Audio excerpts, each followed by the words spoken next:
Buongiorno, ben ritrovati, prima edizione dei nostri telegiornali, primo appuntamento della giornata con tutti gli aggiornamenti dei fatti accaduti nelle ultime ore nella nostra regione e non solo. Abbiamo la cronaca in apertura con una serie di incidenti accaduti sulle strade del Veneto. Iniziamo con il sinistro, un grave sinistro che è accaduto nella Bassa Padovana, è rimasto ferito un ventenne di Codevigo. È ancora in gravissime condizioni il giovane motociclista coinvolto in un incidente stradale lungo la strada statale 516 a Pieve di Sacco. La dinamica dello schianto non è ancora chiara, ma la moto Yamaha su cui viaggiava il ventenne di Codevigo si è scontrata con un furgoncino. L'impatto è stato violentissimo e il ragazzo è stato disarcionato dalla moto e sbalzato sull'asfalto. Sul posto i soccorritori, allertati dai testimoni, l'Eli Soccorso ha trasportato il ferito in ospedale a Padova, dove si trova ricoverato in terapia intensiva. Le condizioni sono molto gravi, ma non sarebbe in pericolo di vita. La polizia locale ha effettuato i rilievi per ricostruire la dinamica dello schianto. Un altro grave incidente stradale è accaduto questa mattina intorno alle 7, siamo a Carbonera in provincia di Treviso, nella frazione di Biban per l'esattezza, coinvolta una moto e un'auto. Ad avere la peggio il Centauro, 34enne, soccorso dai sanitari del SUEM, è trasportato in gravi condizioni all'ospedale di Treviso. Sul posto anche i vigili del fuoco e la polizia locale per ricostruire la dinamica dell'incidente. La provinciale 59 all'altezza dell'incrocio con via Donatori del Sangue, scenario dello scontro, è rimasta chiusa al traffico per i rilievi degli agenti. E ancora sangue, questa volta a Carmignano di Brenta, dove un 52enne di Tezze sul Brenta ha perso la vita. La vittima Alex Miotti, che stava rincasando in sella al suo scooter. È proprio in questo punto che la scorsa notte ha perso la vita Alex Miotti, il 52enne residente a Granella di Tezze sul Brenta. Ci troviamo in via Camazzole, nell'omonima frazione di Carmignano di Brenta. Miotti stava rientrando in sella al suo scooter quando, per causa ancora al vaglio dei carabinieri, si è scontrato contro il guardrail. Il corpo dell'uomo è finito nel fossato, mentre lo scooter è roteato sull'asfalto per diversi metri. Quando i sanitari del SUEM sono arrivati, per Alex Miotti non c'era più nulla da fare. I carabinieri stanno ricostruendo la dinamica dell'incidente stradale senza escludere alcune ipotesi. Potrebbe trattarsi di una fuoriuscita autonoma a seguito di un malore, come potrebbe esserci il coinvolgimento di terzi. Il corpo del 52enne è a disposizione dell'autorità giudiziaria e con ogni probabilità verrà eseguito l'esame autoptico per capire la causa del decesso di Miotti. L'uomo viveva e lavorava a Granella di Tezze, dove gestiva una ditta di import-export di automobili. Lascia la moglie e 2 figli piccoli. La famiglia del commerciante è molto conosciuta in paese e la comunità è sotto shock. Intanto a Carmignano, lontano dai microfoni, i residenti lamentano la pericolosità dell'arteria, dove la gente corre e dove già in un recente passato si sono verificati incidenti stradali con esito mortale. L'omicidio della pasticcera Roncade, emergono nuovi sviluppi ma anche inquietanti interrogativi. Nel verbale di polizia di 35 anni fa la segnalazione scena del crimine spazzata dai carabinieri. La salma di Sandra Casagrande è trasportata subito in obitorio. Ogni cosa all'interno della stanza, la scena della mattanza, era stata spostata. Non solo, ma nel verbale della questura di Treviso, poi inviato alla Procura della Repubblica, c'era scritto: i carabinieri hanno rimosso ogni cosa all'interno della pasticceria, spazzando addirittura il pavimento. Era il 29 gennaio 1991, quando la polizia, allertata del delitto dai cittadini, si precipita sul luogo. Ma gli agenti non riescono ad entrare. Sul posto ci sono già i militari dell'Arma che stanno effettuando i rilievi tecnici. Al termine, quando escono, la scena del crimine non è più la stessa. Perché fare tutto questo prima di far entrare la scientifica e gli agenti delle volanti? Una domanda che non trova nessuna risposta, ma che apre nuovi, inquietanti interrogativi. 2 mesi e mezzo dopo la richiesta sembra da parte dei carabinieri di incenerire alcuni reperti, i vestiti della vittima. Indagini che per 35 anni non hanno portato a nessuna persona indagata, solo qualche sospetto che poi non ha portato a nulla. Un vero e proprio giallo. Sandra Casagrande quel giorno d'inverno aveva aperto la porta a qualcuno che evidentemente conosceva, forse il killer, con la scusa di ritirare dei dolci, è entrato. E poi quell'impeto violento, 22 le coltellate che hanno colpito la vittima. Solo grazie ora al DNA prelevato quasi 2 anni fa nel corso di un arresto per un reato minore viene identificato il presunto assassino. Viene iscritto nel registro degli indagati Paolo Gorghetto, un 57enne di Silea. L'accusa è omicidio volontario aggravato da futili motivi. Il suo DNA combacerebbe con un campione di sangue trovato nella pasticceria e che non sarebbe appartenuto alla vittima. Venerdì cominceranno i rilievi del RIS, da cui si potranno avere ulteriori risposte. Poi l'uomo potrebbe essere sottoposto a nuovo interrogatorio. Il questore di Padova ha chiuso per 60 giorni un bar in via Chiesa Nuova, era il ritrovo abituale di pregiudicati. Spacciatori e pregiudicati come clienti abituali. Per questo un bar di via Chiesa Nuova a Padova è stato costretto ad abbassare le serrande per 2 mesi. A disporlo il questore di Padova Marco Dorisio, che ha firmato la sospensione della licenza. Il punto di svolta è stato sabato 23 maggio. La squadra mobile è entrata nel locale dopo 2 segnalazioni arrivate tramite l'app YouPol e ha arrestato un tunisino con precedenti per spaccio trovato in possesso di cocaina e hashish. Il giorno dopo un nuovo controllo degli agenti che, identificando 9 persone all'interno del locale, ne hanno trovate 7 già pregiudicate per reati legati alla detenzione e lo spaccio di droga. Un quadro che si ripeteva già da 1 anno. Nel maggio 2024, infatti, era stata trovata della droga nascosta in un posacenere del Deor. Abbastanza perché il questore decidesse di chiudere tutto per 60 giorni. Adesso ci spostiamo nel Padovano, a Padova per esattezza, con una pistola abbandonata tra i banchi di una chiesa. È accaduto nella chiesa dei Santi Angeli Custodi alla Guizza, dove a trovarla è stato il parroco, che chiaramente ha immediatamente avvertito i carabinieri che sono arrivati sul posto e hanno verificato proprio che all'interno di questa valigetta c'era una pistola. Poco dopo si è presentato nel luogo del ritrovamento il proprietario, un uomo residente nell'Alta Padovana, dichiarando di aver dimenticato la valigetta. Nonostante i successivi accertamenti abbiano confermato che l'uomo fosse in possesso di un regolare porto d'armi, la leggerezza della condotta ha fatto comunque scattare nei suoi confronti una denuncia in stato di libertà per omessa custodia di armi, arma e licenza che sono state poi ritirate. Ma andiamo proprio sul posto per capire i contorni di questa vicenda. Le porte della chiesa dei Santi Angeli alla Guizza sono aperte anche questa mattina. È proprio all'interno dell'edificio di culto che nel pomeriggio di ieri, intorno alle 17, è stata ritrovata una valigetta. A trovarla proprio il parroco Don Silvano Trincanato, che è entrato all'interno della chiesa, ha visto questa valigetta e dopo un po', non vedendo nessuno che tornava a reclamarla, l'ha presa e l'ha portata in parrocchia. Una volta aperta, l'amara sorpresa perché all'interno c'era una pistola. A quel punto il sacerdote ha chiamato i carabinieri, che sono intervenuti subito e hanno ovviamente iniziato le indagini su questo ritrovamento. L'ipotesi più probabile per ora è quella che si sia trattato di una dimenticanza, ovvero qualcuno che ha lasciato questa valigetta all'interno della chiesa. Certo che all'interno c'era una pistola. A questo punto scatterebbero tutte le procedure legate al fatto che chi possiede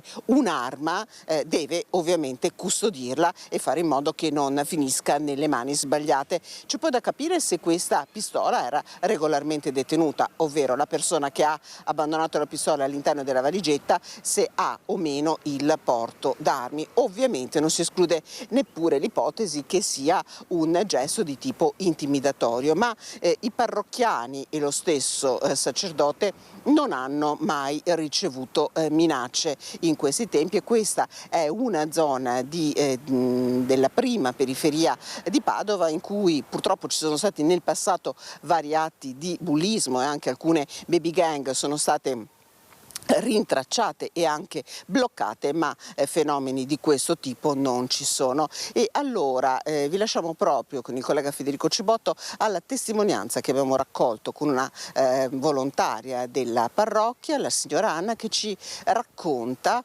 se hanno paura di questo ritrovamento e soprattutto che tipo di realtà si vive qui.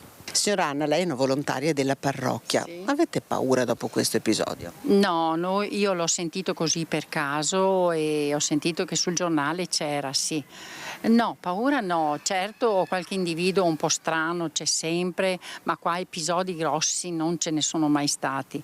C'è sempre stato sì quel bullismo che magari, sai, un po' rovina l'armonia di noi, perché è abbastanza un vivere abbastanza tranquillo qui, e poi le parrocchie che danno tanto una mano anche nel sociale, per cui è sempre bello.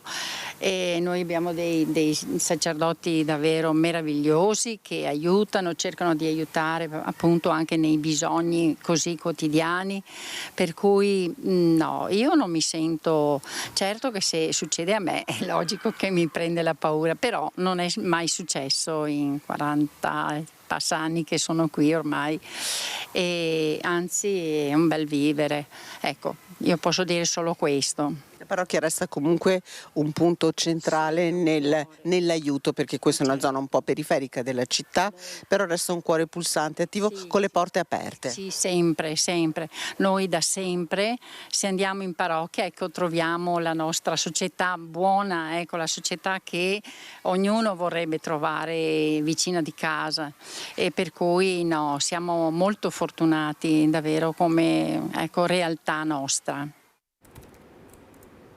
E come avete sentito dall'aggiornamento che vi ho dato inizialmente, non c'è stato nessun atto intimidatorio, non c'è nessun giallo, ma semplicemente la dimenticanza del proprietario della pistola lasciata appunto in questa valigetta, una dimenticanza che però insomma gli è costata una denuncia.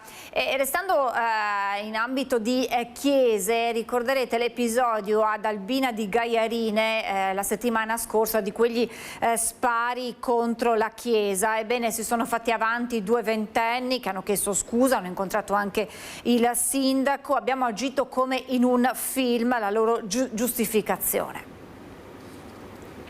Mi hanno detto, io li ho incontrati, mi hanno detto che era loro intenzione sostanzialmente emulare un noto film che avevano visto, facendo una scena appunto che questo film riportava. Peccato che i diretti interessati non siano degli attori, né Albina, placida frazione di Gaiarine, la location di un movie segnato dalla violenza, tant'è, così si sono giustificati 2 ventenni che prima si sono costituiti dai carabinieri, poi hanno incontrato il sindaco per spiegare la folle notte di fine aprile, quando armati di una pistola a salve e di alcuni petardi hanno creato il panico nella borgata. Pistola era una scacciacani, l'hanno tra l'altro assieme a un'altra che avevano a casa, l'hanno consegnata alle forze dell'ordine proprio pensando che se gli riprende questo raptus non abbiano più la pistola, perché non era loro intenzione procurare l'arma. Un impulso derubricato dai 2 ragazzi a bravata, di certo armi e petardi sono stati acquistati online e per uno in particolare, 21 anni di Gaiarine, è scattata una denuncia per esplosioni pericolose. In molti quella notte ad Albina erano stati tirati giù dal letto, mentre a immortalare i 2 amici era stato il circuito della videosorveglianza. Scongiurata l'ipotesi delle intimidazioni, ora è giunto il momento del ravvedimento, delle scuse, ma non del perdono. Quando li ho incontrati hanno dato la loro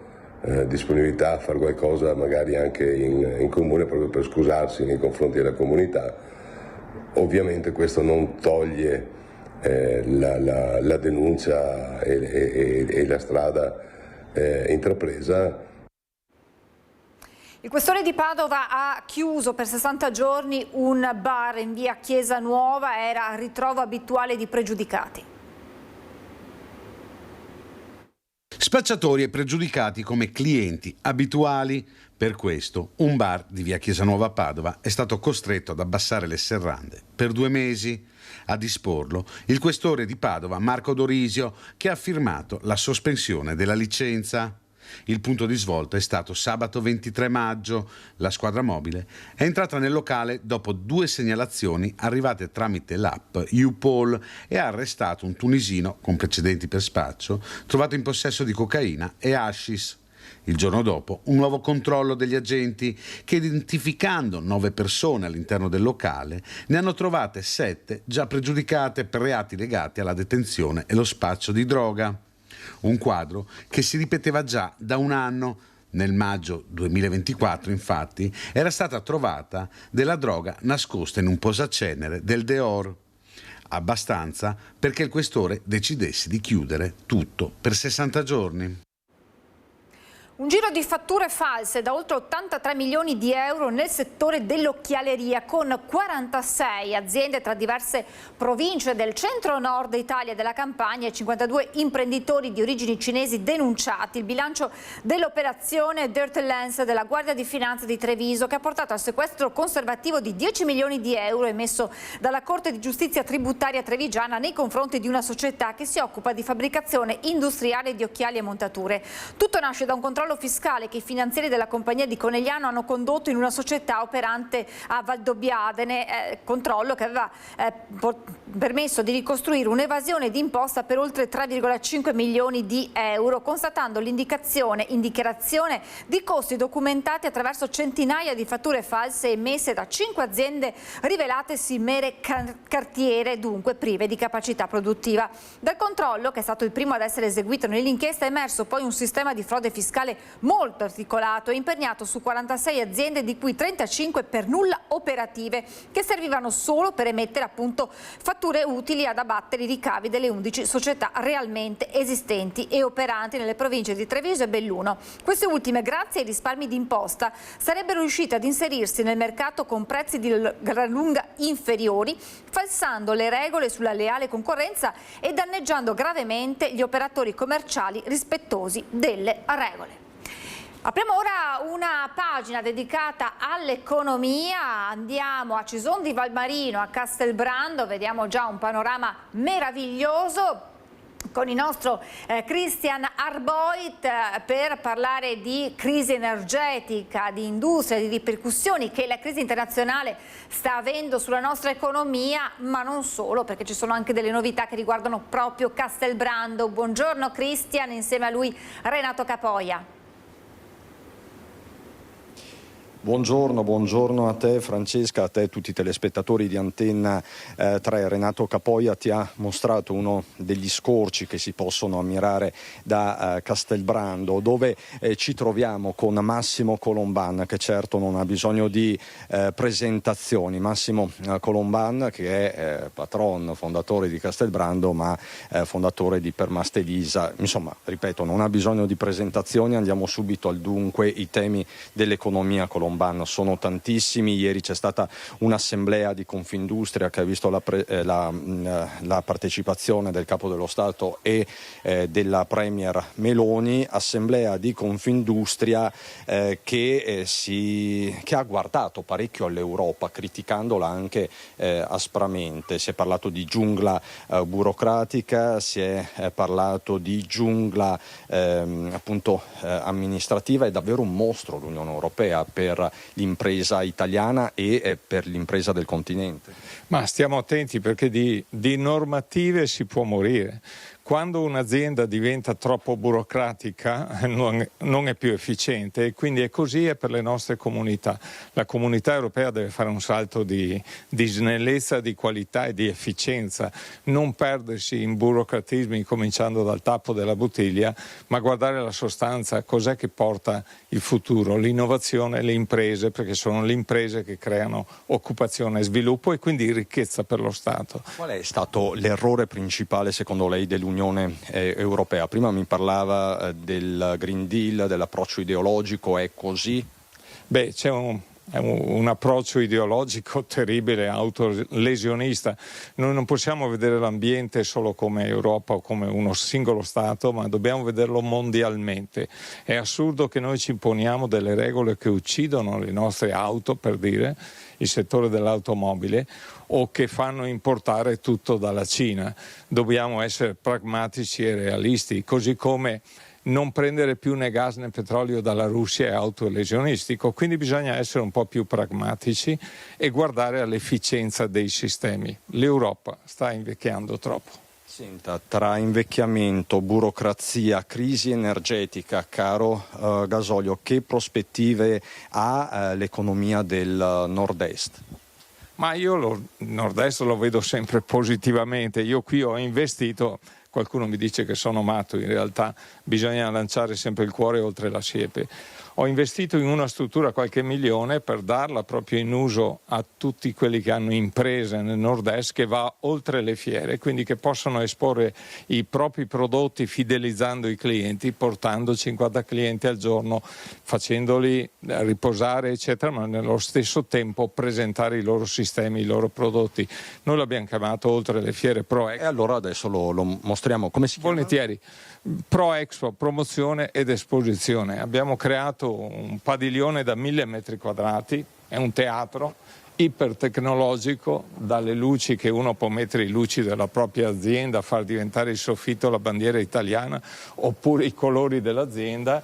Può organizzare l'esposizione di prodotti, ma nello stesso istante avere i buffet, avere la presentazione con schermi, gigantoschermi, tripli schermi eccetera per presentare i prodotti, e è un teatro che ci si arriva anche con i camion, con prodotti anche pesanti, e abbiamo costantemente aziende che hanno dimostrato che questa formula è premiante. Luxottica per citarne uno, ma tutte le case automobilistiche, la Porsche, la Ferrari stessa. Quindi paradossalmente, dicevamo, c'è una crisi generalizzata, è un vecchio continente, ci sono delle problematiche innegabili per l'economia, però resta una fiammella, resta la voglia di innovare, la voglia di internazionalizzare, la voglia di continuare a crescere. Assolutamente, noi imprenditori dobbiamo essere ottimisti e non dobbiamo aspettare solo l'aiuto dello Stato e dell'Europa, quindi dobbiamo innovare i prodotti, ma poi anche avere la mentalità di presentarli nel modo corretto. Io con la Permastelisa ho fatto Pro Expo, questa formula praticamente dopo le prime fiere mi sono reso conto che eravamo in troppi, il cliente era confuso, e quindi è molto più produttivo portare i propri clienti, i propri venditori ogni giorno una cinquantina, fidelizzandoci, avendo il tempo di spiegare bene tutti i prodotti, e questa è una location che ha tutti i numeri per fare questo. Diciamo che è una formula, intanto con Renato Capoia magari mostriamo un po' questo nuovo teatro tenda, è una formula che coniuga manifattura, turismo, innovazione, è un insieme,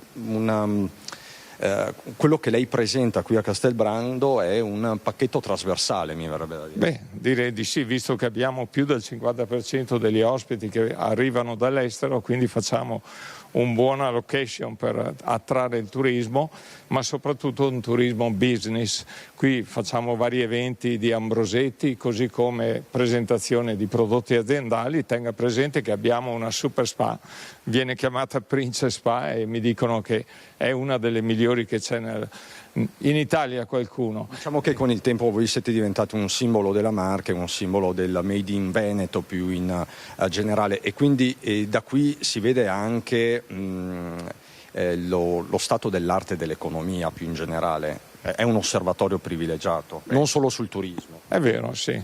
Dopo il Covid infatti c'è stato un boom incredibile, ma sta riprendendo gradatamente anche gli eventi aziendali, quindi vuol dire che le aziende hanno comunque coraggio e continuano a promuovere i loro prodotti perché hanno tecnologie innovative, e qui in Veneto e nel nord-est io non credo che ci fermeremo o che ci fa paura un rallentamento dell'Europa. Dobbiamo guardare oltre all'Europa. Però l'innovazione va sostenuta con strumenti. Se ci fossero più strumenti, soprattutto europei, come dicevo prima, se anziché pensare al tappo delle bottiglie pensassero all'innovazione di prodotto, basta vedere cosa succede in Silicon Valley, oppure guardare uno sguardo alla Cina. Io sono stato un mese fa, praticamente per un mese intero, tra Asia e Australia. Diciamo che ci si accorge subito di quanto la nostra Europa sta dormendo. Ma noi in nord-est, ecco, io dico, cerchiamo di essere ottimisti e di guardare avanti e di non parlare di problemi, ma parlare di soluzioni e di innovazione, compreso come presentare i propri prodotti. Lei, Colomban, certo non dorme, non dormirà sabato sera perché sarà una lunga serata dove inaugurerà ufficialmente questo nuovo teatro, e lei salirà anche sul palco, tra l'altro. Beh sì, invito tutti, anzi approfitto visto che mi ha dato il gancio. Sabato vogliamo aprire questo enorme teatro, diciamo, a tutta la popolazione, quindi abbiamo 4 gruppi, 4 band che fanno un revival di Woodstock, non solo rock, quindi c'è la possibilità di ballare, spettacoli, c'è la possibilità di mangiare, buffet continui, di bere naturalmente e di divertirsi e rilassarsi, perché tutto l'ambiente permette questo, permette anche a migliaia di persone di potersi divertire. Grazie davvero Massimo Colombani, in bocca al lupo per questa nuova avventura. Da Castelbrando con Renato Capoia è tutto. Francesca, ti restituisco la linea. Grazie Cristian, grazie Renato per queste immagini che ci ha regalato, e grazie naturalmente anche a Massimo Colomban. Insomma, abbiamo scoperto un angolo davvero meraviglioso, nuovo, questi nuovi spazi a Castelbrando. Adesso torniamo alla cronaca con il comune di Bassano che rinforza l'organico della polizia locale con l'innesto di 4 nuovi agenti. Si tratta di un ulteriore passo in avanti per garantire la sicurezza in città dopo l'uscita dall'Unione Montana e l'entrata in servizio del nuovo comandante. Allora andiamo proprio a Bassano con il nostro Mirko Cavallin. Buongiorno Mirko, buongiorno al sindaco, buongiorno al comandante. Buongiorno Francesca, con Andrea Benetti alla parte tecnica, con un po' di invidia rispetto al fresco di Castelbrando. Qui si è pure rotto il condizionatore oggi, ma provvederanno subito ad aggiustarlo per chi lavora qui nella sala operativa. Sindaco, un rinforzo, a febbraio è entrato in servizio il comandante, adesso questi 4 nuovi agenti più un trasferimento da Marostica, quindi sono 5 nuovi in pianta organica. Sì, un impegno che ci eravamo presi all'inizio del mio mandato amministrativo nel voler rafforzare il corpo della polizia locale con agenti giovani, freschi, che possono dare un contributo veramente importante in termini di sicurezza all'interno della nostra città. Nell'ultimo anno, oltre ai 5 agenti e al nuovo comandante, abbiamo voluto investire anche sulla parte tecnologica, quindi con 11 nuove telecamere. Abbiamo rinnovato il patto civico con i gestori di locali pubblici per limitare la movida nei fine settimana. Oltretutto, un mese fa abbiamo approvato in giunta un nuovo progetto che si chiama Bassano Vivibile, con ampliamento degli orari di pattugliamento non solamente nel fine settimana ma anche durante la settimana, e prossimamente abbiamo intenzione anche di ripristinare la figura del vigile di quartiere, proprio per dare questo sentore di sicurezza anche nelle periferie e non solamente nel centro storico. Comandante, ce li vuole presentare lei questi 5 agenti, uno già con esperienza, gli altri vincitori del concorso? Sì, il primo è il funzionario Cristian Baccin, che è figlio d'arte, quindi da Marostica si è trasferito a Bassano del Grappa, e poi ci sono 5 agenti: Pivesso Michela, Scarpa Davide, Madaro Nicolò, Borgato Andrea. Sono tutti giovani, perché chi ha 26 anni, 32, 30 e 26, e portano l'età media del comando a 46 anni e 3 mesi, che insomma è un risultato notevole visti anche i dati di altre città anche più importanti che prevedono un'età media di molto superiore ai 50 anni. Quindi io ringrazio veramente il sindaco Nicola Finco. Anche perché gli agenti, oltre all'età, insomma, devono fare anche per lavoro movimento fisico, quindi una delle prove riguarda anche questo aspetto. Una delle prove è stata la prima, è stata la prova fisica, quindi chi ha superato il concorso, loro l'hanno superato, ha dovuto percorrere 1000 metri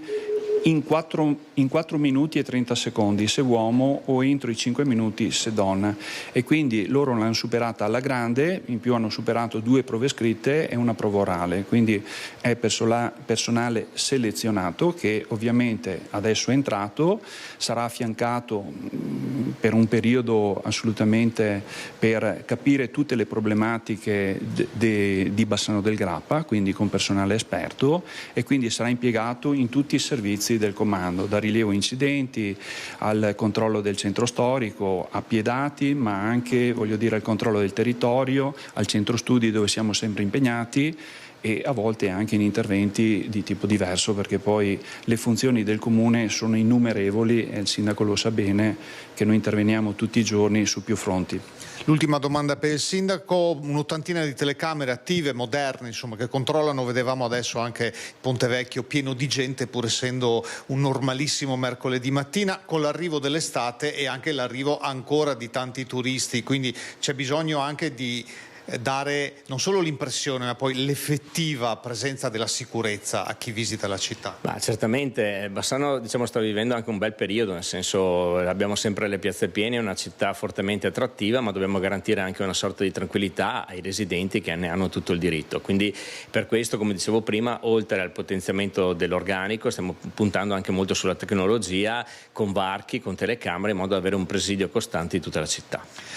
Allora, auguriamo buon lavoro ai nuovi agenti in servizio. Ringrazio il comandante Ivano Berti, il sindaco Nicola Finco, Andrea Benetti alla parte tecnica. Da Bassano è tutto, a te Francesca. Grazie davvero a te Mirko e naturalmente buon lavoro anche ai nuovi agenti della Polizia Locale di Bassano. Adesso ci spostiamo, speriamo che lì faccia più fresco, andiamo a Longarone perché l'Assemblea dei Soci di Longarone Fiere ha detto sì alla nomina di un nuovo amministratore unico. La scelta è caduta sul manager di lungo corso Maurizio Castro, che ha incontrato la stampa e che in questo momento è insieme al nostro Fabio Fioravanzi. Buongiorno Fabio e buongiorno Maurizio Castro. Grazie per la linea, fa caldo anche qua, precisiamolo. Maurizio Castro, che ricordiamo è un vittoriese di residenza, da oggi amministratore unico di Longarone Fiere, una fiera che ha avuto delle difficoltà e lei è chiamato a rilanciarla.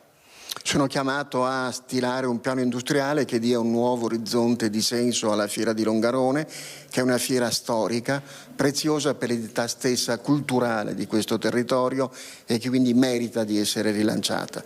Ci dedicheremo assiduamente a questo compito che non è facile ma è molto affascinante. Può una piccola fiera oggi sopravvivere nel tempo delle grandi fusioni? Sì, se è molto distintiva, se è molto legata alle radici più autentiche della sua storia e quindi del suo futuro. Lei che è stato anche nella fiera di Vicenza, per fare un paragone per capirci, quanto è più piccola di Vicenza? Fiera di Vicenza era sui 30 milioni, questa è sui 2, quindi è decisamente più piccola, ma un'azienda più piccola non è per questo meno meritevole di attenzione. Alle spalle abbiamo un manifesto storico, 1959 nasce MIG. MIG che ha rischiato quella della nascita di celebrare il funerale. MIG è la storia stessa della fiera di Longarone. Il gelato non è semplicemente un alimento, è un elemento essenziale della cultura di questo territorio. Da qui a tutto il mondo. Qui ha la sua capacità di esportarsi, quindi va in ogni caso riscritta, resettata, rimodulata, rimodellata, ma va salvata. Visto che lei ha una storia lunghissima, la conosciamo, i nostri telespettatori la conoscono per le tante esperienze che ha avuto in questi decenni. In provincia di Treviso, in provincia di Pordenone si vive il dramma, la preoccupazione Electrolux. Lei guardandola da fuori che effetto le fa? Beh, un po' mi vergogno, nel senso che il piano che è stato presentato da Electrolux è letteralmente indecente ed ha come unico esito, se mantenuto, la distruzione di uno straordinario patrimonio industriale. Quindi mi auguro che i tavoli istituzionali in corso, la mobilitazione civile di tutti, conduca Electrolux a ricordare di quel che è stata e dimenticare quella cosa orrenda che vuol far finta di essere. Electrolux che ha avuto tanti benefici, ricordiamo, in questi anni dallo Stato. Secondo lei, per come lei conosce questi colossi mondiali, ascolta poi la voce del territorio del governo italiano o se ne infischia tranquillamente? Dipende da quanto questa voce è forte. Electrolux ha dato molto all'Italia, fra l'85 quando è entrata salvando Zanussi, all'inizio degli anni 2000 è stata una splendida azienda multinazionale per l'apertura con la quale ha collaborato lealmente con i lavoratori, con le organizzazioni sindacali, con le istituzioni di questo paese. Dopo il 2000 si è malamente finanziarizzata, si è anglosassonizzata nell'approccio ed è diventata uno fra i tanti grumi speculativi che ci sono a livello multinazionale. Una resistenza civile può non tanto condurla a ripensare il suo approccio quanto a creare le condizioni per un'azione di politica industriale generativa di un nuovo bianco italiano. Allora, grazie al nuovo amministratore unico di, non scappi via, stiamo salutando, di Longarone e Fiere, la linea torna allo studio. Grazie a Fabio, grazie anche a Maurizio Castro, insomma parole dure per quanto riguarda il piano Electrolux e poi insomma l'impegno per questo nuovo incarico a Longarone Fiere. Io chiederei alla regia di rimandare un attimo la pubblicità perché dovrebbe collegarsi a brevissimo Ilaria Marchiori che sta seguendo l'inaugurazione della 7ª edizione del Salone Nautico di Venezia. A margine c'è tutto poi un altro aspetto strettamente politico con il nuovo sindaco Simone Venturini e di fatto quel passaggio di testimone seppur simbolico con il sindaco uscente Luigi Brugnaro. C'è stato un abbraccio e ci sono state anche le lacrime del sindaco Brugnaro, abbracciato poi dal presidente del Senato Ignazio La Russa che sta partecipando appunto a questa inaugurazione. Allora andiamo subito, la vedo con Ilaria Marchiori che è riuscita ad intercettare il sindaco Simone Venturini. Vai Ilaria. Eccoci qui, buongiorno Francesca, buongiorno ai nostri telespettatori, l'abbiamo proprio prelevato, ormai è prassi in questi giorni. Sindaco, allora, prima uscita ufficiale, uscita pubblica proprio qui al Salone Nautico all'Arsenale, un'emozione. Le date coincidevano, quindi è stato anche facile farle combaciare. È un segnale di attenzione a questa manifestazione, più in generale agli appassionati di mare, di Venezia e più in generale dell'intero nord-est. Questo salone è ormai un punto di riferimento, tiene in vita le tradizioni veneziane con il meglio della nautica italiana, è un pezzo importante anche del PIL italiano, ma anche dell'industria artigiana, delle barche tradizionali della nostra città. Ci sono molti cantieri che producono ed espongono in questa manifestazione, così come molta attenzione anche al sociale, alle scuole nautiche, al mondo della voga, al mondo della vela, la vela al terzo, e quindi una bella festa, una festa di Venezia che io dal palco ho voluto riconfermare come impegno per i prossimi 5 anni. Sì, diciamo che anche lei da assessore al turismo l'ha vissuta in prima persona ovviamente insieme al sindaco Brugnaro. L'avevamo seguita fin dall'inizio, l'abbiamo vista crescere, è diventato ormai un punto di riferimento e quindi è assolutamente importante come manifestazione, ma più in generale il tema degli eventi a Venezia è importante perché garantiscono una profondità anche di movimento economico e di indotto significativo per il lavoro, per le maestranze coinvolte, allestimenti, disallestimenti, elettricisti, impiantisti, davvero di tutto, ristoratori. È davvero importante come anche modalità di turismo, come un turismo qualificato, interessato, raffinato, e quindi sugli grandi eventi di qualità punteremo molto, compatibili ovviamente col tessuto sociale della città. Abbiamo visto dal palco le lacrime del sindaco Luigi Brugnaro, le parole che ha speso nei suoi confronti, l'ha ringraziata, le ha addirittura detto che quando è arrivato aveva da imparare da lei perché di politica ne sapeva di più. È stato molto gentile, lo ringrazio, e dal palco io ho voluto sottolineare il suo impegno per questa città e in particolare un grande regalo che ha fatto alle nuove generazioni di consegnare oggi un comune con 200 milioni di euro di meno di debito di quando l'aveva trovato. Se tutti facessero così, evidentemente le nuove generazioni sarebbero molto più libere di esprimere al meglio il loro potenziale e essere appunto meno affogate dal debito, che in Italia è uno dei grandi problemi. Grazie al sindaco Simone Venturini, anche se continua a dire che non è ancora ufficiale, insomma, ma manca ormai pochissimo al giorno del giuramento. Qui dall'Arsenale è tutto, restituisco la linea allo studio. Grazie a voi. Grazie davvero Ilaria e grazie al sindaco, anche se non c'è stato ancora l'insediamento ufficiale, ma insomma è il nuovo sindaco di Venezia Simone Venturini e noi ci fermiamo per la pubblicità tra poco.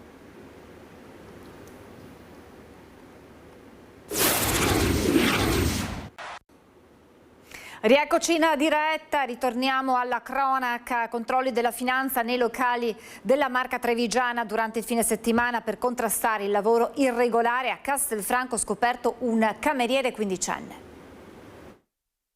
Al lavoro in un ristorante della Castellana a soli 15 anni, quando alla sua età avrebbe semmai dovuto essere a scuola. Ha sorpreso anche i finanzieri del comando di Castelfranco trovarsi di fronte un cameriere minorenne che lavorava, a scontato dirlo, in nero. Senza aver assolto il periodo scolastico previsto. Quindi anche in questo caso vi è una sanzione di natura penale che sarà erogata all'imprenditore, al titolare del ristorante che lo ha impiegato.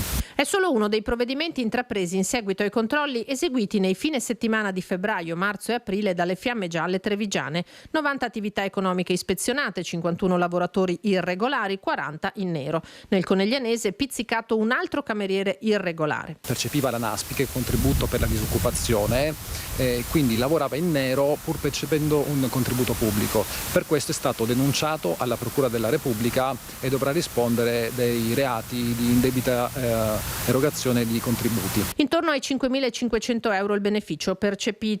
Il cameriere dovrà rispondere anche del danno erariale arrecato. Sempre nella Castellana, nei guai pure il titolare di un salone di barbiere parrucchiere che impiegava un cittadino marocchino con permesso di soggiorno non in regola.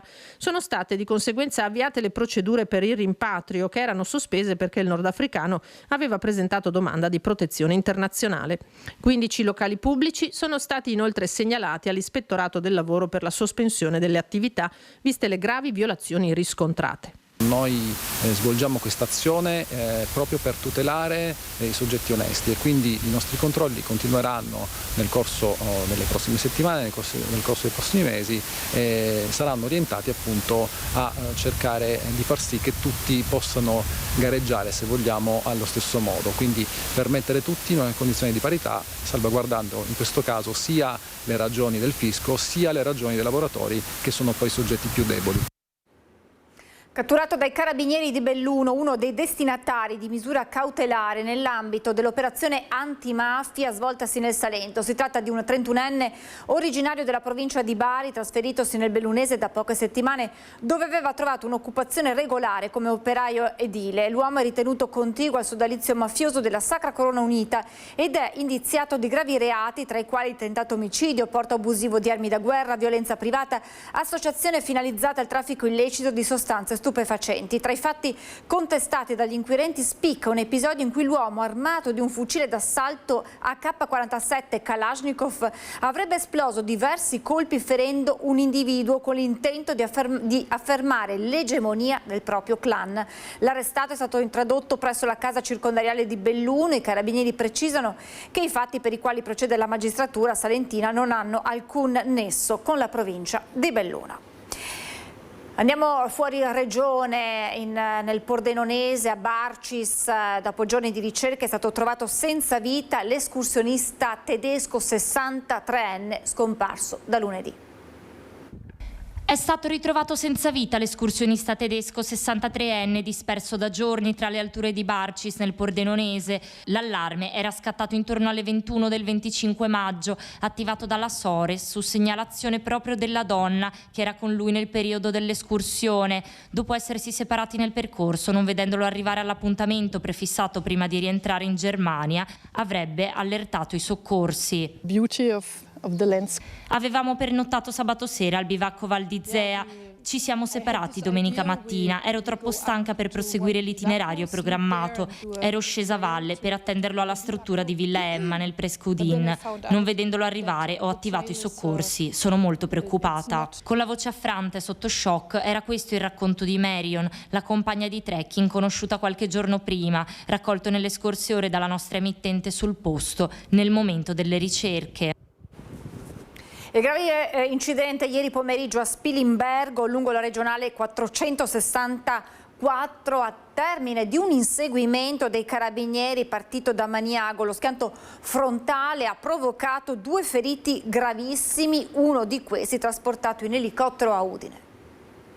Un inseguimento dei carabinieri partito da Maniago e durato circa 10 km si è concluso nel pomeriggio con il violento schianto frontale dell'auto in fuga contro una vettura completamente estranea ai fatti. È quanto successo a Spilimbergo in via Udine lungo la regionale 464. Un impatto violentissimo, come mostrano le immagini realizzate sul posto dalla nostra troupe. Le vetture sono irriconoscibili, completamente accartocciate nella parte anteriore, con pezzi di carrozzeria sparsi lungo la carreggiata, airbag esplosi con tracce di sangue ben evidenti e una portiera divelta. Sul posto sono intervenuti i sanitari del 118 con elisoccorso, ambulanza e automedica, insieme ai vigili del fuoco e la polizia locale. L'auto dei carabinieri non è rimasta coinvolta nello schianto. Intanto, uno dei conducenti è stato trasportato d'urgenza in elicottero all'ospedale di Udine ed è in condizioni gravissime, dove in questi minuti sta lottando tra la vita e la morte, mentre l'altro è stato portato in gravi condizioni all'ospedale di Pordenone. Il traffico è rimasto paralizzato per ore, con la strada chiusa per consentire i rilievi da parte della polizia locale di Spilimbergo. Sono in corso le indagini per ricostruire quanto successo e al momento il riserbo è massimo. Allarme zanzare, dopo che negli scorsi anni attraverso la puntura della zanzara si sono diffusi i virus West Nile e Dengue. Oggi l'ULSS-8 ha spiegato cosa viene fatto e cosa fare per proteggersi e prevenire. Arbovirosi, lotta alle zanzare e prevenzione, ne parliamo insieme a Maria Teresa Padovan del Dipartimento Prevenzione dell'ULSS-8 e insieme all'assessore all'ambiente Sara Baldinato. Dunque, zanzare che proliferano, complice anche il clima di questo periodo. Quali sono i rischi? Allora, complice il clima di questo periodo, quest'anno assistiamo a un anticipo un po' della stagione per quanto riguarda la proliferazione da larva a zanzara. Chiaramente c'è un grosso fastidio nelle nostre estati all'aria aperta, però bisogna essere anche consapevoli, pur se senza allarmismi, perché attualmente noi non abbiamo nessun caso, che queste zanzare potrebbero anche portare delle malattie, in particolare malattie di importazione tipo la dengue e chikungunya. Se torna un viaggiatore che è infetto, la nostra zanzara tigre è in grado di trasmetterlo da individuo a individuo, ma gli scatta anche tutta una rete di emergenza per isolare questo caso. E poi anche un'arbovirosi autoctona che si ripresenta ciclicamente a ogni tot anni, che è appunto la West Nile. Ecco, intanto la prevenzione nei comuni afferenti all'ULSS-8 è già partita da un paio di settimane, sta andando avanti. Voi raccomandate in ogni caso anche ai singoli cittadini e ai privati di fare particolare attenzione? Assolutamente sì, perché i larvicidi vengono fatti in trattamenti nelle aree pubbliche, in tutti i tombini, nelle caditoie e nei parchi, ma se i cittadini non collaborano e non li fanno nei loro giardini, non tengono sfalciata l'erba, non evitano l'accumulo di acqua, ad esempio, o eventualmente, se necessario per la raccolta dell'acqua piovana, non coprono questi contenitori con delle retine, diciamo che il nostro lavoro è vano e quindi è importante, lo ripeto, perché è fondamentale tenere i giardini curati con un'erba tagliata il più possibile, soprattutto in questi periodi estivi, evitare ristagni d'acqua e, se necessario, per qualsiasi motivo averli, mettere una retina molto fitta sopra in modo che la zanzara non possa oltrepassare la retina, non possa deporre le uova che poi si sviluppano in larve. Un'altra cosa importante, se torniamo da un viaggio, da una vacanza o da un viaggio di lavoro proveniente da posti dove queste malattie sono endemiche, quindi vuol dire che ci sono frequentissime, e abbiamo qualche sintomo, un po' di mal di testa, una febbriciattola, non la trascuriamo, rivolgiamoci al nostro medico di base, perché potrebbe essere, ci auguriamo di no, magari solo una semplice febbriciattola, ma è meglio fare qualche verifica e capire se c'è un problema diverso che ci siamo portati a casa magari da quel paese. Ecco, l'avete sentiti, questi sono i consigli anche per i viaggiatori. Io ringrazio le nostre ospiti per essere state con noi.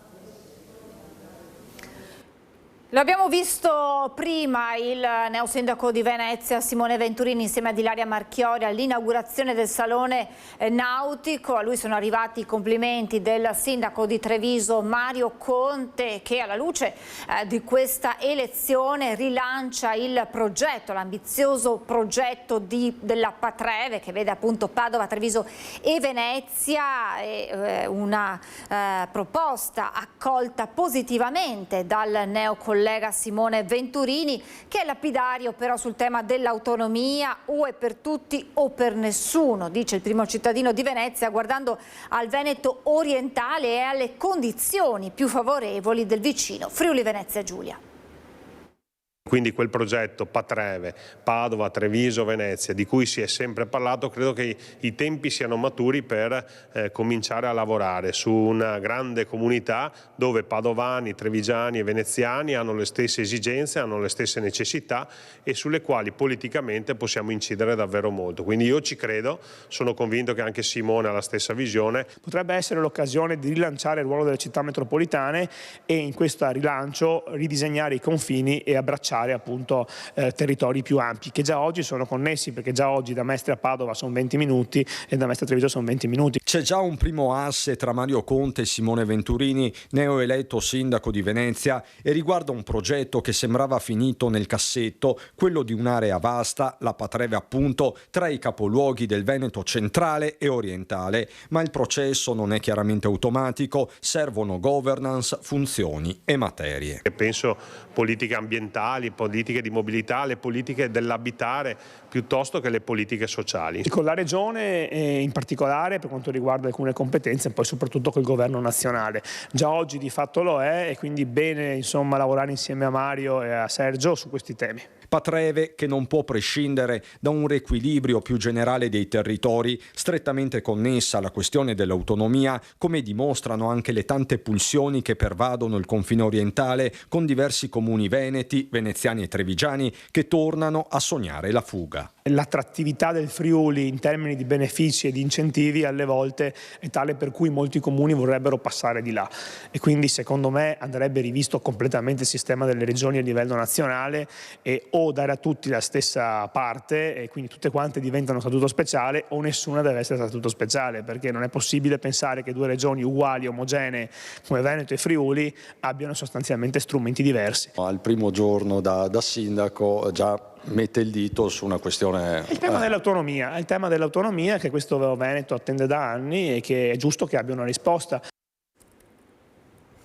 Crisi Electrolux, ieri a Susegana l'incontro dei lavoratori con il presidente del Veneto Stefani e l'assessore regionale Massimo Bitonci. Per quest'ultimo ci sono i margini per trattare con la multinazionale, cruciale sarà il tavolo in programma il 15 giugno. Con me, ci vediamo a breve.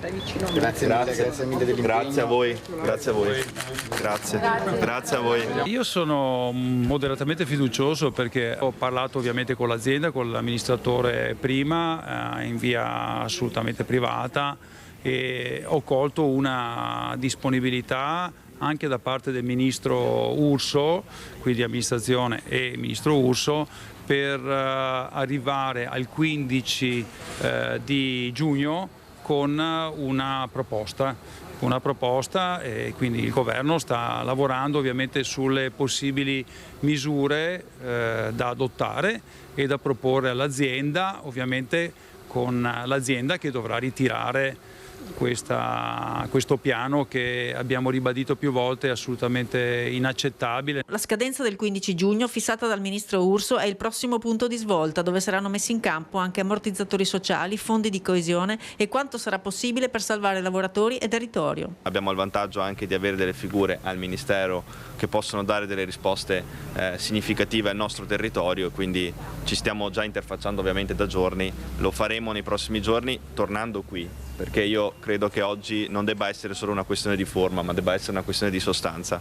La Regione è fuori dal palazzo, è qui in mezzo ai lavoratori e così deve continuare ad essere. Anche perché quando si parla di sostenibilità bisognerebbe ricordare anche un altro aspetto della sostenibilità che troppo spesso non si ricorda, la sostenibilità sociale, la sostenibilità delle famiglie dei lavoratori, la necessità che il lavoro garantisce a tantissime famiglie qui nel territorio e delle ricadute occupazionali e non solo che questo territorio ovviamente subirebbe se il piano fosse confermato. La preoccupazione più grande è che la proprietà interamente svedese voglia vendere ai cinesi e smantellare, non certo investire. Se le istituzioni fanno la loro parte, secondo me il margine può aumentare, nel senso che la trattativa ci può essere. Non accettiamo questo piano, saremo presenti durante il Giro d'Italia nella rotonda che c'è sotto Ca del Poggio con il nostro striscione. Sarà una manifestazione pacifica, ma sarà una manifestazione forte, perché è importante che tutti sappiano che non vogliamo che la nostra fabbrica chiuda.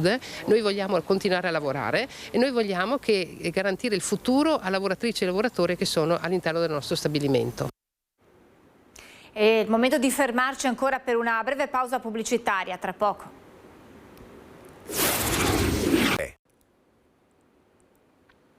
Rieccoci in diretta, parliamo di estate, parliamo di spiagge, parliamo di attività strettamente legate al turismo estivo e parliamo di quelle che sono le problematiche che accompagnano questa stagione alle porte, problematiche che ormai hanno origini lontane nel tempo. Parliamo di assistenti ai bagnanti, termine forse più comunemente utilizzato è quello dei bagnini, parliamo degli stabilimenti balneari, insomma parliamo di tutto questo insieme al presidente SIB Veneto, che è il sindacato italiano balneari, Lorenzo Braida. Buongiorno Presidente, grazie per essere con noi. Buongiorno a tutti. Allora Presidente, iniziamo subito con uno sguardo a quella che è la problematica ormai cronica, mi verrebbe da dire, forse in quest'ultimo periodo ancora più accentuata, che è quella della carenza degli assistenti bagnanti. Io li ho chiamati bagnini perché insomma questa è la figura, mi corregga se sto sbagliando, ed è una problematica che si sta accentuando sempre di più, ma che ha origini legate e al Covid ma anche al blocco dei brevetti. Ci può spiegare esattamente di che cosa stiamo parlando? Sì, lei dice bene, davvero questa problematica si è affacciata con il Covid perché per forza di cose in quel periodo si era bloccato tutto, per cui durante l'inverno non erano stati fatti i corsi e quindi non erano stati rilasciati i brevetti. A quello poi si è aggiunta una riforma per le società nazionali che rilasciano i brevetti stessi col decreto 85/2024, mi pare di ricordare, che imponeva poi degli aggiornamenti anche per gli istruttori delle varie federazioni.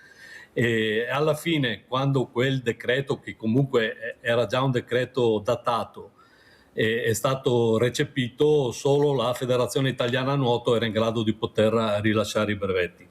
A questo si aggiunga la difficoltà dovuta al calo demografico, la poca attrattiva che questa professione ha ora, vuoi per l'impegno, vuoi per la grande responsabilità che si va a prendersi, perché insomma si parla sempre di salvaguardia di vite altrui.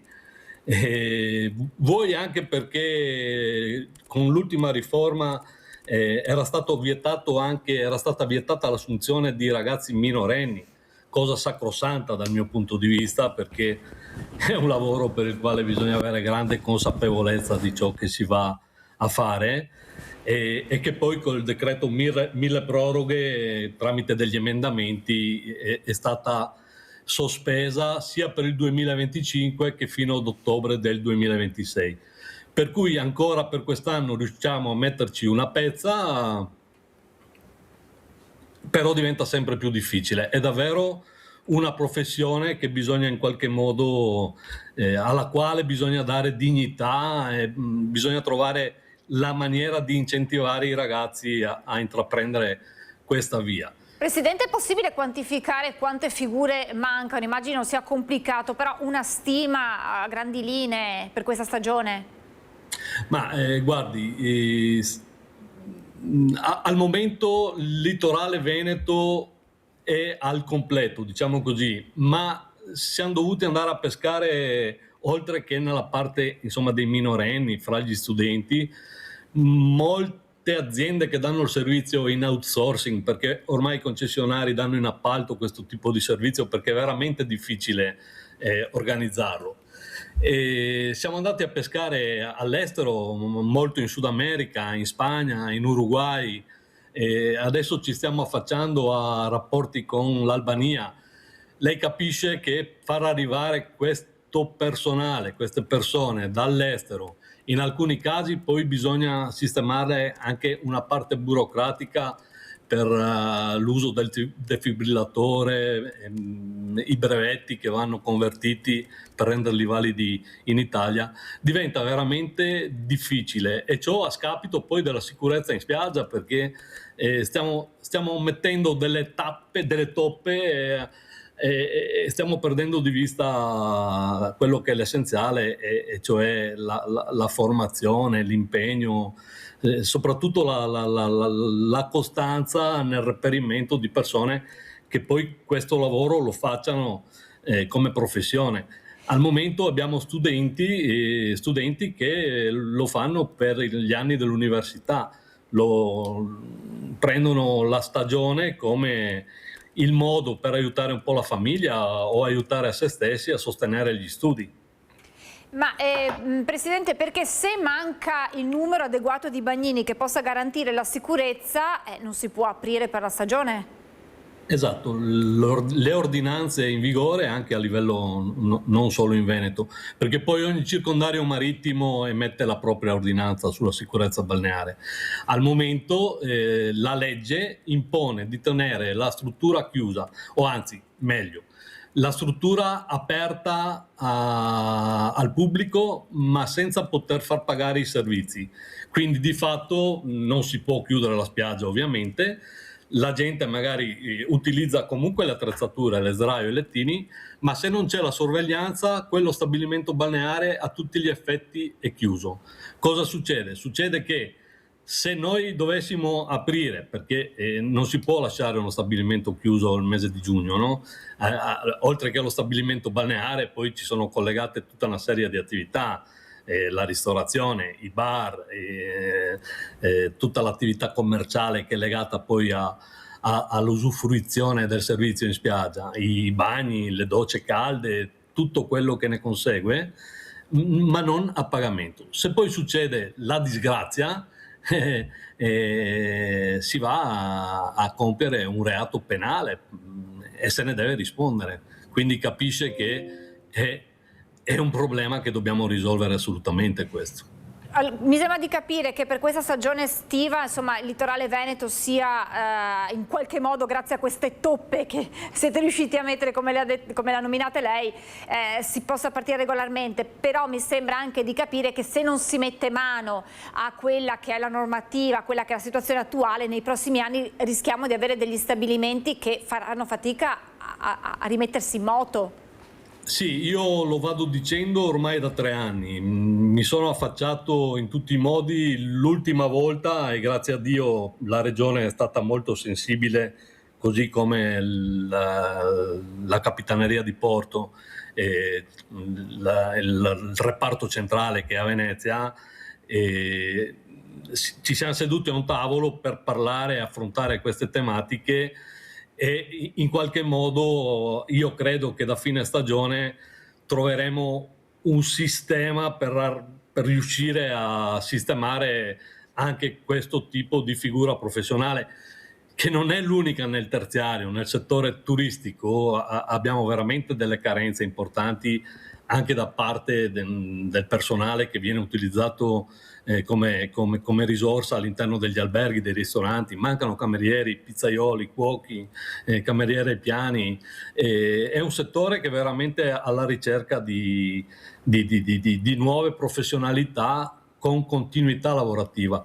Quindi con la Regione siamo rimasti d'accordo che daremo molta attenzione alla formazione anche tramite le fondazioni degli istituti turistici regionali, l'ITS di Jesolo per fare un esempio, ma ce ne sono altri anche sul Lago di Garda eccetera, cercando di incentivare la professionalità di questi ragazzi, di invogliarli in qualche modo, magari migliorando anche le condizioni dei contratti collettivi nazionali, che come per tutto il resto dei contratti vanno rivisti perché il costo della vita è sempre in aumento, e magari nello specifico per quanto riguarda gli assistenti bagnanti dando dei crediti formativi che poi possano essere utilizzati come punteggio nel caso si concorra a qualche concorso per entrare negli enti pubblici. Presidente, quando ci siamo sentiti mi spiegava come l'intelligenza artificiale in qualche modo potrebbe venirvi in aiuto. Sì, è un altro tema che stiamo affrontando, è un passo che si dovrà fare. Ora sembra fantascienza, però a dire il vero in altre nazioni, vedi l'Australia, vedi gli Stati Uniti, in Florida, in Giappone, anche a Benidorm in Spagna. Benidorm è una delle località più importanti dal punto di vista turistico balneare in Spagna. Lì l'intelligenza artificiale la stanno sperimentando già da un paio di stagioni. Il concetto è semplice, andremo a dotare il litorale di telecamere dotate anche termiche, di intelligenza artificiale, che sono in grado di riconoscere molto velocemente e anche per un numero di utenti elevato, parliamo di celle che controllano centinaia di utenti, riconoscendo tramite le informazioni che hanno avuto in questo periodo di sperimentazione. In buona sostanza la telecamera va a individuare un comportamento sospetto, capisce tramite l'espressione facciale o la postura che una persona è in difficoltà, manda un alert all'operatore che dalla sala di controllo allerta ovviamente il personale per le emergenze. Voglio specificare bene che non è che questa tecnologia vada a sostituire l'elemento umano, l'assistente ai bagnanti, il bagnino, come piace dire a lei. È un ausilio importante perché sono stati fatti grandi passi in avanti riguardo al riconoscimento delle difficoltà, e sarebbe un ottimo investimento per far sì che la sicurezza sia quasi totale anche nei momenti in cui si va in acqua a nuotare. Insomma, non sostituisce la componente umana, ma c'è bisogno di componente umana sulle spiagge. E allora come rendere attrattiva questa professione? Come fare in modo che non ci sia più questa emergenza, Presidente, per chiudere? Ma innanzitutto la dobbiamo rendere interessante anche dal punto di vista della remunerazione. È ovvio che è un lavoro che, se fatto con consapevolezza e con serietà, è un lavoro molto impegnativo, e fino ad ora, insomma, l'idea del bagnino non è l'idea di una figura così professionale come di fatto invece lo è. E come possiamo incentivarli? Cercando, innanzitutto, ormai anche questo è un movimento che è iniziato, diamo l'alloggio, diamo dei benefit, ma soprattutto direi che anche le istituzioni dovranno dare una mano agli imprenditori nel far sì che la formazione costi meno, sia incentivata. Bisognerà fare in modo che anche le scuole seguano un calendario che ci dia la possibilità di utilizzare il personale a scuole finite, magari grazie anche all'intelligenza artificiale, di avere dei numeri minori di presenza in spiaggia nelle basse stagioni. Non è una questione di speculazione, è veramente una carenza di personale a scuole aperte. Presidente, grazie davvero, e torneremo ad aggiornarci, a raccontare se verranno fatti dei passi in avanti anche grazie alla Regione. Lei dice, insomma, i presupposti ci sono e cerchiamo di essere ottimisti. Intanto buona estate a tutti quanti, a chi lavora e a chi grazie a voi potrà vivere in sicurezza l'estate sulle nostre spiagge. Grazie a Lorenzo Braida, Presidente, Sindacato Italiano Balneari Veneti. Grazie e buon lavoro, Presidente. Arrivederla, grazie. Arrivederci, grazie davvero, e torniamo alla cronaca con i momenti concitati che si sono vissuti ieri mattina nel comune di Cadoneghe. Un uomo ha occupato la sala giunta pretendendo di ricevere soldi e una casa. Il sindaco è stato costretto a chiamare le forze dell'ordine. Non ci sono corsie preferenziali, non ci sono diritti a etnie o a particolari cittadinanze, non ci sono quindi corsie preferenziali. Una mattinata turbolenta a Cadoneghe per il sindaco Marco Schiesaro, che si è visto occupare la sala della giunta da un uomo di origine nordafricana che chiedeva insistentemente una casa. Un soggetto già noto al primo cittadino. Nei giorni scorsi, infatti, si era più volte recato agli uffici dell'anagrafe e non voleva saperne di uscire senza prima ricevere soldi e un alloggio. Non voleva saperne di andarsene, chiedeva la casa a tutti i livelli, voleva un reddito e io l'ho invitato sostanzialmente a prendere appuntamento. Lui non ne ha voluto sapere, ha occupato la sala giunta e sono dovuti intervenire gli agenti della polizia locale. Poi la situazione si è inevitabilmente alterata, con la voce si è anche un po' accalorata e la polizia locale ha dovuto dovuto allontanare la persona nei corridoi. Lui, non contento, urlava, chiedeva la casa, era molto alterato, perché ho dovuto chiamare i carabinieri, che poi insieme alla polizia locale lo hanno portato all'esterno del municipio. La linea di Chiesaro è netta, c'è una graduatoria e quella va rispettata. Vengono chiesti dei diritti, che diritti questa persona a quanto pare non ne ha. Noi non ci siamo mai naturalmente sottratti dall'aiuto e dalla responsabilità, come per tutti. Certamente non si possono occupare i palazzi, le aule e gli uffici per chiedere dei diritti che molto probabilmente non ci sono. Io gli ho detto che ci sono delle graduatorie e che ci sono naturalmente dei tempi di attesa, ma sicuramente prima di lui, che domanda non l'ha fatta, ci sono tantissimi altri cittadini che hanno diritto a un alloggio e a una casa. I lavori in via Feltri a Belluno proseguiranno come da progetto. Il Tribunale amministrativo regionale per il Veneto ha infatti respinto l'istanza cautelare presentata contro il progetto di riqualificazione della stessa via, consentendo al comune di Belluno di proseguire con l'intervento già avviato. Il TAR dà ragione al Comune, l'abbattimento dei tigli di via Feltre è legittimo.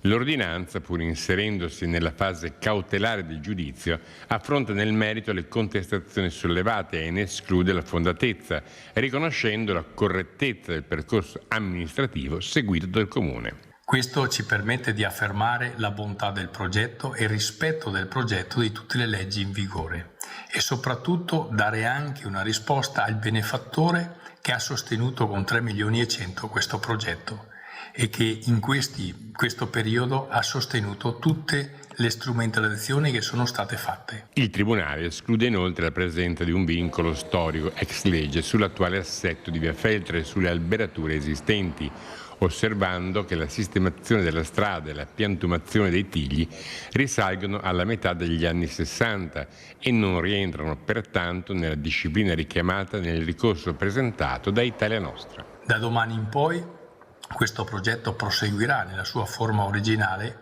e entro un anno darà a questa nostra città una via Feltre nuova, bella, con l'alberatura verde e soprattutto sicura a tutti i pedoni, a tutti i ciclisti e a tutti gli automobilisti. L'ordinanza richiama le relazioni e gli studi acquisiti dal Comune, ritenendo ragionevole la scelta di procedere con una riqualificazione complessiva dell'asse viario, finalizzata a risolvere criticità stratificatesi nel tempo e a garantire una nuova sistemazione del verde urbano, che non viene eliminato ma riorganizzato attraverso nuove alberature e soluzioni progettuali pensate per assicurare migliori condizioni di sviluppo e una maggiore sostenibilità nel lungo periodo.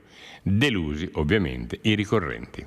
Pensiamo che non siano state approfondite e comprese le nostre motivazioni. Noi stiamo valutando se è il caso di continuare nel merito o meno. Noi diciamo solo che si è persa un'occasione il Belluno dimostra di essere sempre indietro rispetto al resto del mondo, laddove si fanno degli interventi che sono rispettosi di quella che è anche la richiesta ormai in Europa, il Nature Restoration Law, che prevede di conservare il verde, conservare le infrastrutture verdi, di mantenerle e di crearne di nuove. E invece a Belluno cosa si fa? Si distruggono le infrastrutture verdi che ci sono per metterne altre che non hanno lo stesso potere. Nei giorni scorsi l'assessore regionale Gerosa ha parlato di una possibile revisione del progetto del nuovo ospedale di Padova. Il direttore generale assicura che sarà un hub d'eccellenza. Padova ha tutte le caratteristiche tali per cui può diventare effettivamente un ospedale di terza generazione. Dopo le parole dell'assessore alla sanità della Regione Veneto, il professor Gino Gerosa, che non escludeva un possibile ridimensionamento del progetto del nuovo ospedale di Padova Est, parla il direttore generale dell'azienda ospedaliera Paolo Fortuna, che assicura che il nuovo nosocomio sarà di terzo livello, ovvero un hub d'eccellenza. È chiaro che io mantengo la massima collaborazione con la Regione, con chi dopo deve appunto decidere anche finanziare appunto l'opera, perché da questo massimo rispetto dobbiamo comunque riuscire ad avere un ospedale che sia veramente a misura, cioè di terzo livello, perché Padova se lo merita questo, non solamente per i padovani, chiaramente per i padovani, ma anche per tutto il Veneto, se non per tutta Italia o Europa. Una possibile revisione del progetto non significa, per il direttore generale, una conseguente riduzione. È una cosa che si sta valutando complessivamente, ma è logico che nel momento in cui arriva una nuova amministrazione devi riprendere in mano il testimone che qualcun altro ti ha lasciato e portarlo avanti. Quindi io sono veramente molto tranquillo per quanto riguarda proprio la qualità e le caratteristiche che avranno l'ospedale. Quindi per me non è un discorso di riduzione o riduzione, è importante avere un ospedale che sia veramente al passo con i tempi e che ti garantisca anche un'assistenza assolutamente di altissimo livello per i prossimi 20-30 anni. I tempi si allungano, sì. Vedremo, non necessariamente, vedremo. Continuiamo a parlare di sanità con un raro tumore al collo curato grazie ad un lavoro di squadra, l'eccezionale intervento in azienda ospedaliera a Padova. Un raro tumore maligno tiroideo, già in stadio avanzato, è stato trattato con successo in una donna di 64 anni presso l'azienda ospedale Università di Padova mediante chirurgia multidisciplinare. Coinvolte le unità operative complesse di otorinolaringoiatria e quella di chirurgia toracica. Oggi il nostro lavoro è un lavoro multidisciplinare, ma in tutti i campi. Oggi anche all'interno delle specialità ci sono le iperspecialità, per cui le patologie e le conoscenze stanno diventando sempre di più e la multidisciplinarità è fondamentale e, come dicevo prima, uno dei plus di questa azienda è la possibilità di avere questa multidisciplinarità, perché abbiamo tutte unità operative e reparti con professionisti di altissimo livello e devo dire che la collaborazione tra di noi è molto buona, molto positiva e molto fattiva. Fondamentale l'impiego sinergico tra i reparti per curare malattie rare. Il team congiunto cervico-toracico ha operato negli ultimi 5 anni 32 casi. In un terzo di essi si è trattato di tumori rari. È importante sapere che in alcuni centri c'è già qualcuno a monte che si è occupato di stabilire una presa in carico e quindi poter offrire un percorso diagnostico, terapeutico, chirurgico e anche appunto di follow up.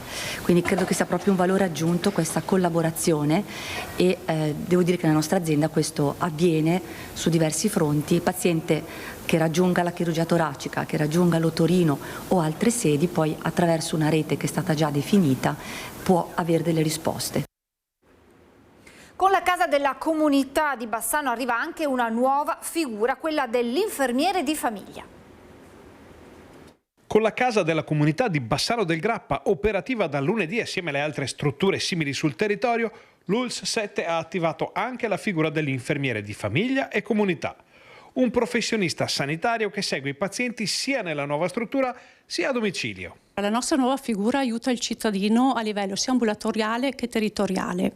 Noi facciamo educazione, seguiamo prevalentemente gli utenti over 65, fragili, con patologie croniche. I compiti dell'infermiere di famiglia sono legati anche alle dinamiche che avvengono fuori dagli ambulatori. Addestriamo gli utenti a domicilio, loro e i familiari, a gestire correttamente la terapia, gli spieghiamo a cosa serve, perché prendono un determinato farmaco, perché molto spesso hanno dei farmaci prescritti ma non hanno la consapevolezza di cosa servono. Facciamo counseling, li supportiamo anche con la rete territoriale, li agganciamo magari, gli chiediamo per esempio se non sanno come prescrivere determinati ausili, li agganciamo, gli spieghiamo come possono fare. Una figura quindi che opera in molti contesti. Lavoriamo sia qui in ambulatorio sia nel territorio, perché noi andiamo anche a domicilio perché essendo anche infermieri di famiglia vediamo anche il contesto familiare, la struttura dove vivono, se ci sono delle cose da attivare, e cerchiamo di aiutarle il più possibile, questo per prevenire la riacutizzazione delle patologie e magari degli accessi in pronto soccorso se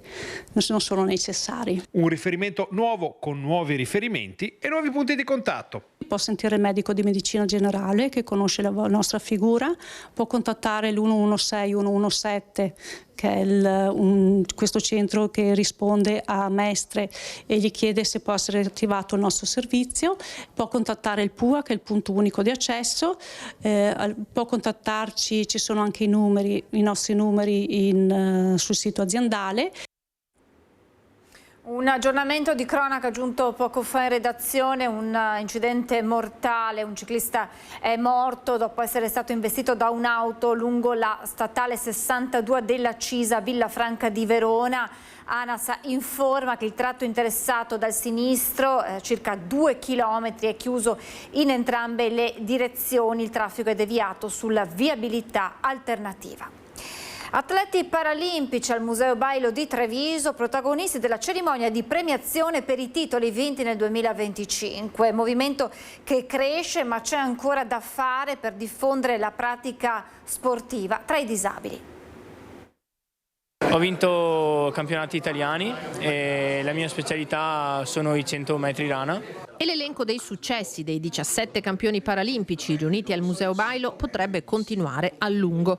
Titoli nazionali centrati nel 2025 per i quali il Comitato Italiano Paralimpico del Veneto ha organizzato un'emozionante cerimonia di premiazione a cui hanno partecipato anche gli amministratori dei comuni di appartenenza. Premiare gli atleti che hanno raggiunto un titolo nazionale non è un premio solo sportivo, ma è un premio proprio della volontà, della forza di volontà che questi atleti ci mettono per raggiungere certi risultati. Ma questo ci deve servire per invogliare tanti ragazzi e ragazze che ancora sono a casa oggi ed è un importante compito che dobbiamo svolgere con gli enti locali, con i comuni, ma anche con le province e soprattutto con la regione. In Veneto il 9% dei disabili non pratica discipline sportive, da qui l'impegno proprio della regione con il piano dello sport. Questi sono fondi che verranno declinati attraverso dei bandi che permetteranno alle società sportive di partecipare non solo legato alla parte delle loro manifestazioni, ma anche a tutta quella che è l'attività propedeutica che si intreccerà anche con la parte del sociale per poterlo fare anche nelle strutture per anziani, nelle strutture per disabili, nelle strutture per minori. E infatti negli ultimi anni qualcosa inizia a muoversi anche come visibilità della realtà paralimpica. Nell'ultimo anno e mezzo sono nate anche nuove società e il movimento sta crescendo, vuol dire che c'è comunque un buon fermento positivo, che gli atleti finalmente riescono ad avvicinarsi più spesso, le persone con disabilità ad avvicinarsi più spesso all'attività sportiva e che le società stanno investendo in questo e non è una cosa banale. Quanto ti alleni? Per adesso 5 volte a settimana in acqua e 2 volte a settimana a palestra. Si riesce a fare anche dell'altro comunque, a studiare, a fare dell'altro? Sì, riesco a studiare quello che devo fare per scuola e sì, riesco, cioè è molto impegnativo però ci riesco, sì.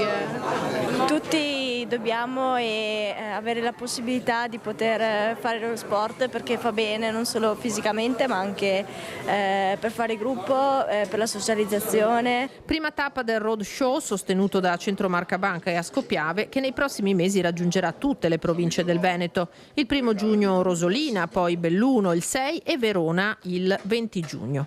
Io mi ispiro sempre ad Alex Zanardi, i limiti come le paure sono spesso solo un'illusione, noi dobbiamo andare avanti in questo processo in cui non esiste differenza tra atleta olimpico o paraolimpico, esiste solo l'atleta e qui abbiamo avuto dei ragazzi bravissimi che hanno superato i loro limiti. Lieto fine per un capriolo caduto questa mattina in un canale a Susegana, la richiesta di aiuto alla centrale dei vigili del fuoco alle 6:30, l'animale era scivolato nel corso d'acqua di via Mercatelli Mina. Una volta arrivati sul posto e studiata la situazione, i pompieri hanno tratto in salvo il capriolo che è stato controllato e poi rimesso in libertà.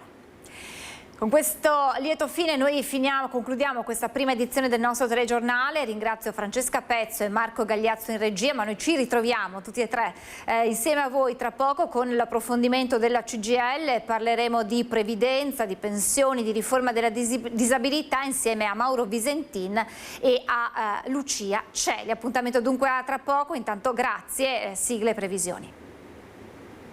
Italia.